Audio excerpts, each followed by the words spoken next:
Joining us now for World Brief and a review of some of the headlines of today's newspapers from around the world is an Arise veteran, Leila Johnson Salame, who used to anchor this morning show together. So it's good to see you. Good morning, Dr. Batty. Back home. Good morning. Good morning, Ayo. Good morning, Mr. Boson. I'm well. It's so good to be here with you.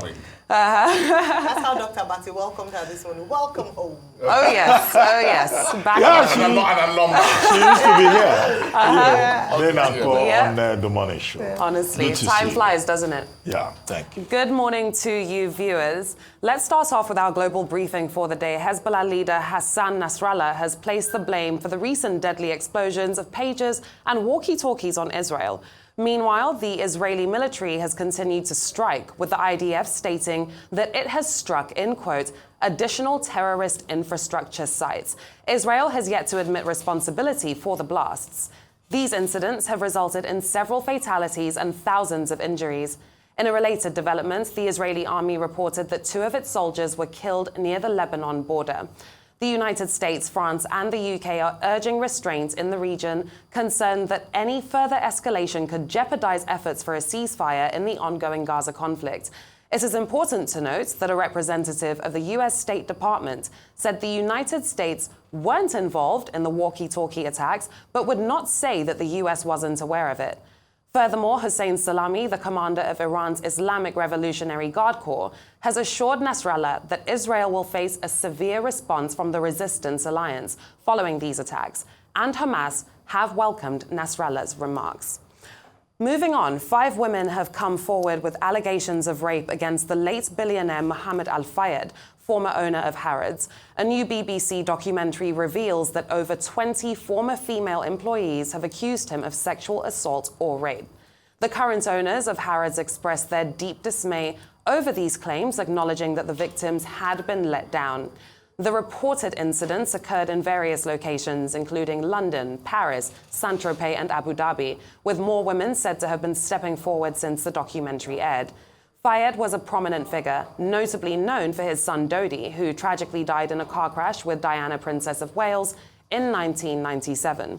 In one instance, a woman who worked as Fayed's personal assistant from 2007 to 2009 reportedly received a settlement in exchange for destroying evidence and signing a non-disclosure agreement. Let's hear what she had to say. The lawyers organised for a shredding truck to come to my lawyer's office. It was shredded in front of us, including tapes I had of him, my phone that had messages and voicemails, really quite nasty voicemails on them. Someone from HR was present for the shredding of all of the evidence I had. I thought I'd lost the transcripts, but actually what I did have was the transcriptions sent to my lawyer in my sent items of my email account at the time. And a story that rocked the world in 2023 and caught many eyes, a trip to the wreckage of the Titanic that took a tragic turn when the Ocean Gate Titan submersible imploded in 2023 during its first dive, claiming the lives of the company's founder and 4 others on board. Stephen Ross, the former scientific director of OceanGate, has since come forward to share his insights. Now, he testified before a US Coast Guard panel that the sub experienced a malfunction just before the fatal dive, citing a platform issue that arose just days prior to the incident. The US Coast Guard opened a public hearing earlier this month as part of a comprehensive investigation into the implosion, which began on September 16th. Testimonies have highlighted various problems that the company faced leading up to the tragedy. In a significant revelation, former operations director David Lockridge criticized the company's focus, suggesting that the primary goal was profit rather than scientific exploration. The hearing is expected to conclude today. Quite a number of stories there. Yes, a number.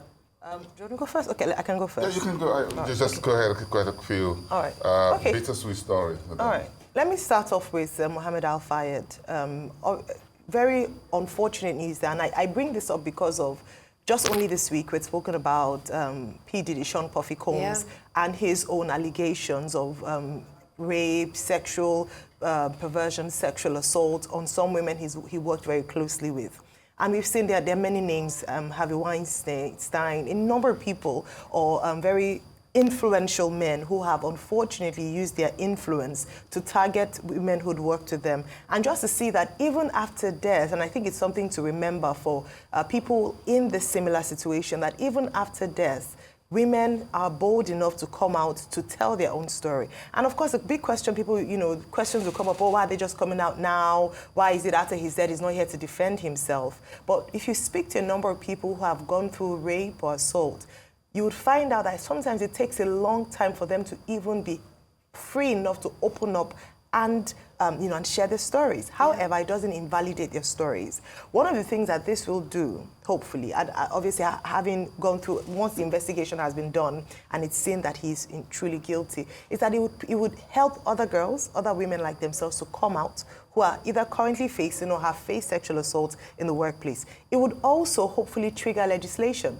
Yes, there's legislation around protecting against sexual assault in the workplace, but perhaps we need to do a lot more to protect women and girls at work, and in some cases even men at work, to to feel safe at work. I think for me that's one of the biggest takeaways. And then very quickly to Israel, I'd say that despite the fact that U.S. Secretary of State Antony Blinken, the UK have come out to say that there shouldn't be an escalation of tensions, I don't know how that's going to play out, because we can see from the Hezbollah chief saying there's going to be a reprisal attack. So it's a bit sad that despite the push for a ceasefire, this is happening at this time, and I don't know how this is going to pan out. That's the honest truth. Okay, we face a critical problem in the Middle East, and the issue is about regional war. An escalation that is foretold that we're facing. Israel is now sending, troops to the northern front, to Lebanon, and the defense minister of Israel is even saying, his name is Gallant. Yes. You have Gallant. He's saying, look, this is a new phase of war, and Israel will deploy new tricks in that region. So the international community is faced with an escalation in the crisis in the Middle East. You have Gaza, you have the conflict with Hezbollah. And yesterday, Iran also spoke up and said Israel should be prepared for consequences in terms of its attack on the Hezbollah, which is a proxy group for Iran in Lebanon. Well, the Iranian ambassador to Lebanon lost his eye, one of his eyes. He was also attacked a second time. So that's the situation we face in that regard. As regards the Fayed family, well, Mohammed Fayed died last year. Yes. We have these cases, accusations from women where the man is dead. There is nothing anymore that anybody can do about that. But it is important that the Arrows group has issued a statement to say specifically that they condemn, whatever he may have done. But, I don't think this will have any significant impact on the Arrows business in England. But it will draw attention to the global concern about the mistreatment of women in the workplace, either in sports or in business or in any kind of place. Women get mistreated by persons who are in positions of power, because it's about power relations.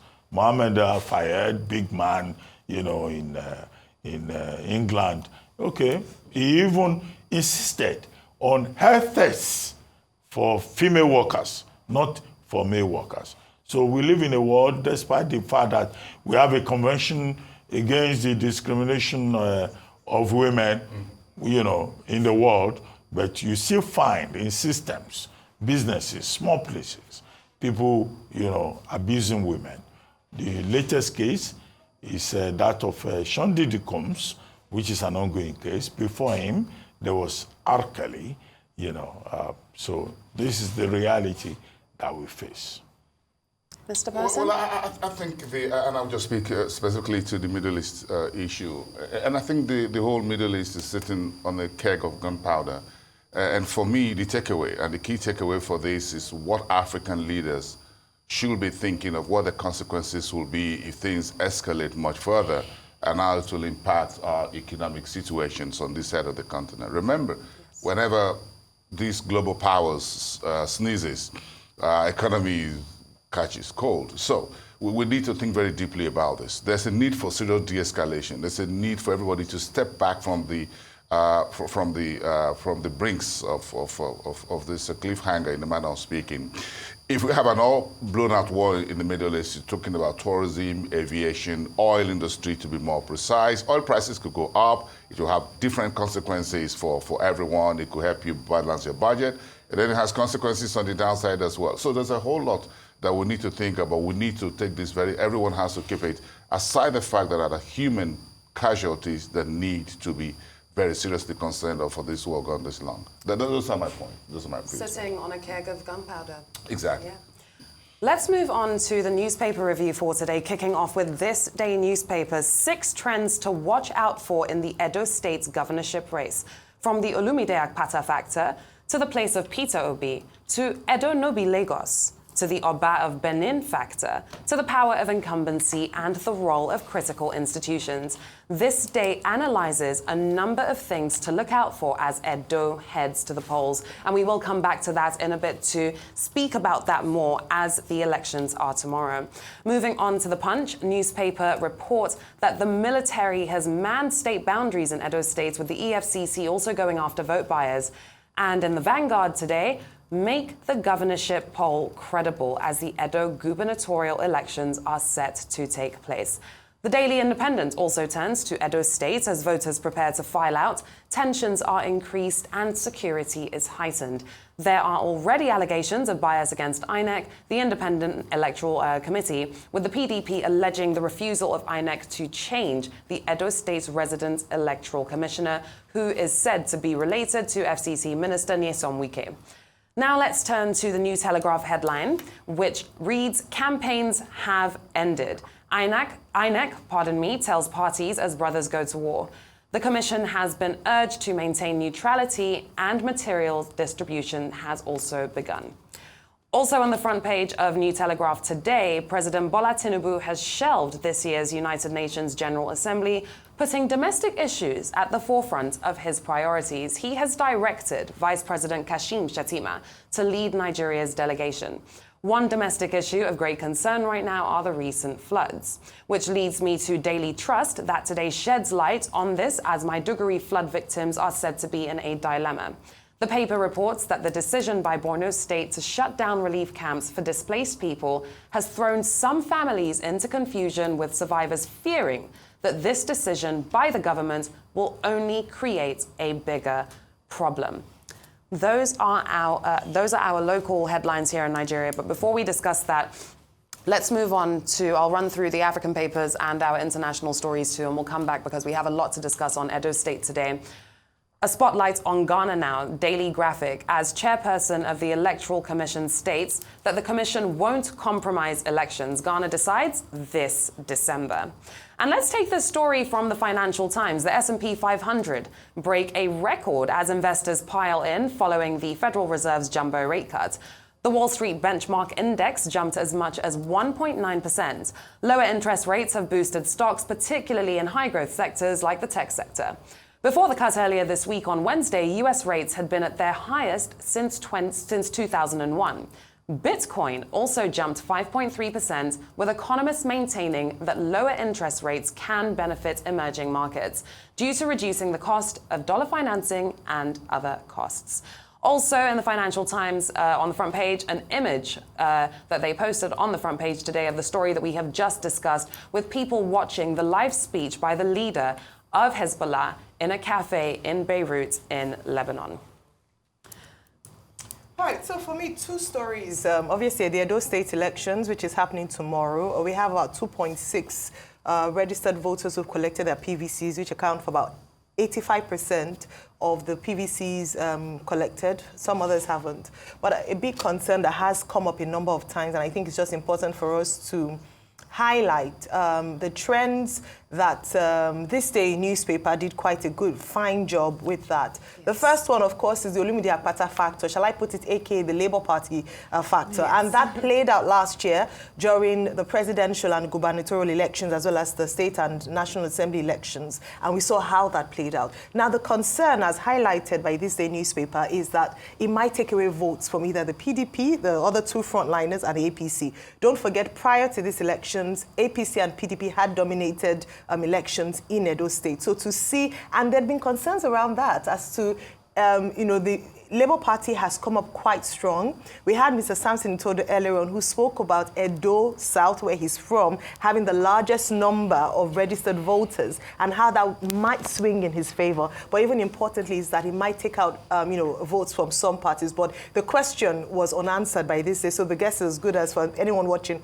Who will that party be? Will it be APC or PDP? Or will the third factor come into play? Then, of course, place of Peter Obi, I already mentioned that. I don't know, the Lagos slogan of Obaseki. In fact, what This Day puts there is that it might come back to bite him because he rode on that during his victory in the last elections. And now, in my work for another political party, that Edo be Lagos, and of course, Lagos in this context is now the president, as it were. So, and there's just a stronghold to have Edo as an APC state being back. And then I'm very interested in the feud between Obaseki and the Oba of Benin, and how this might affect the chances of the PDP in these elections. Would that have an impact on that? And maybe that's why we saw the godfather of the APC candidate go to apologize. It was the Esama he went to apologize, actually, to say that any offense he had committed, he wanted. So people are going back and tracing their steps. But very interesting. The most important, let the people go out and vote.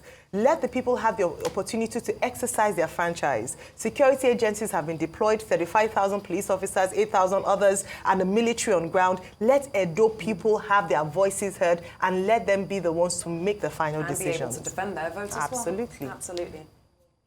Okay, first, you quoted the Financial Times, the statement by Nasrallah. I emphasize again that we face the prospect of regional war in the Middle East. The international community is saying, we don't want an escalation and all that. But for the most part, despite the meeting that was held yesterday in Paris by diplomats from UK, Germany, France, and the US, they tend to be hypocritical. So the world should just prepare, for this eventuality with Iran and Hezbollah, the proxy agent, saying, look, Israel will face consequences. Before Israel went after Hezbollah again yesterday, there was an attack on Israel by Hezbollah agents in Lebanon. And the Israelis, they've deployed troops. I made that point. So, what are the implications for the rest of the world? Bosin Omofaye already talked about that. Okay, maybe oil price will go up, we will gain from it. But the bigger concern of the international community should be world peace. World peace is what is important. As for a dual election, we'll keep at the risk of repetition saying that, look, that election tomorrow is an off-cycle election. They've deployed 38,000 policemen, 5,000, other troops. The Chief of Defense Staff has been there. We expect INEC to show up tomorrow, to stand up tomorrow and conduct a peaceful, free, and fair election. Because we don't want to come back here and we say, Beavers failed. Technical glitches occurred. This should be about the people of Edo, not about federal might. Because as Obaseki put it, this is people might versus federal might. And beyond all of that, I think all the persons involved, should just learn to conduct themselves after the fashion of gentlemen. I think we had somebody on, Samson Itodo came earlier. He was saying, all the candidates are educated. They are learned people. Well, I don't know how much education Okpewolo has ever received, both in terms of his conduct and in terms of his participation in this election. But in Nigerian politics, the most educated never wins. The most brilliant is never respected. You know, Division 2 people are the ones who run this country. And this is why we have this problem in this country. Well, I hope tomorrow in Edo State, the situation will be different. They will, the people will make informed choice. Let me put it like that. We don't have a dog in the fight. Dr. Abati, I missed being on air with you. Division 2 people. And then, This Division 2, well, let Edo people vote for Division 1. Yeah, because I'm sure they have some Division 1 people. But again, I'm just so curious. And because I got upset yesterday morning and looked at the front page of the newspapers, and I saw 36,000 policemen, and you talk about additional 5,000 armed soldiers and what have you. And I talk about 40,000 plus. And I said, how many soldiers have been deployed by Israel at the front line of this war with Hamas and whatsoever for a major conflict? But more important, jokes apart, if we can deploy 43,000 for just an election of 24 hours, how many are we deploying to support our farmers on the ground to grow food in Nigeria? How many thousands of soldiers are we deploying to support villages where banditry and insurgency are taking place? Now, we need to have the same zeal for electoral processes, for conducting elections. If we can send 43,000 for just 24 hours, are we putting these same thousands to clusters of farmers in Benue State, in Jigawa State, in Zamfara State to say, look, we want you 200, 300 farmers to go to farm, and we're supporting you with 1,000 soldiers and policemen all armed, and let's see who's the bandit that will show up and say, don't go to farm. If we have the same zeal for conducting elections and spending money, time, and energy, and we're not deploying the same zeal and energy and resources to protect where food will come, to protect ordinary lives on a day-to-day basis, it strikes me straight in the face that we're not yet ready for good governance. So that's the one. Now, my last point about Ghana election, 14 folks are lining up to take over from President Akufo-Addo in December. They have qualified men in that particular game. The GDP of that country came at about 6.9% for the second quarter a few days ago. Ghana is still dealing with debt and all what have you. But again, let's learn about conducting our elections in a bit of a more decent way, like you put it, Dr. Abati, moving forward. Certainly. well, thank you very much, Leila. So good to see you, and it's thank you been great for being on air with you. Excellent. Are we seeing you again? You will. I'll be back.